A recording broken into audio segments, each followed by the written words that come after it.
আমাদেরকে ভুলাইয়া দেবার চেষ্টা করে লাভ নাই, আমাদেরকে আপোষ করতে দেওয়ার চেষ্টা করে লাভ নাই। আপনারা সকলে প্রতিজ্ঞাবদ্ধ, সাথে আমরাও।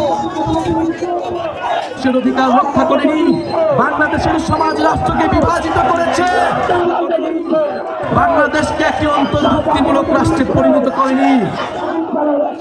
সেই সংবিধানের পরিবর্তন করে নতুন গণতান্ত্রিক সংবিধান লাগবে।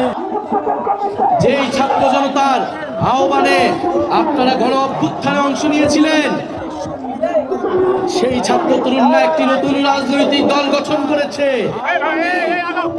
সেই তরুণরা এখন দেশ গঠন করতে চায়। আপনারা সেই তরুণদেরকে সহায়তা করুন।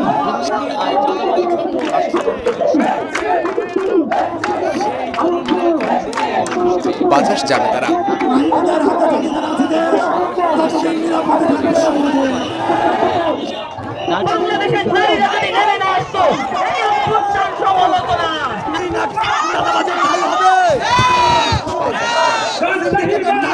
ক্ষমতায় দীর্ঘায়িত হতে চেয়েছিল, তারা আজকে বাংলাদেশে তাদের ঠাঁই হয় না। স্বৈরাচারী ফ্যাসিবাদী সরকারের পতন থেকে শিক্ষা না নেই, তবে তাদের পরিণতিও সেই দিকেই যাবে।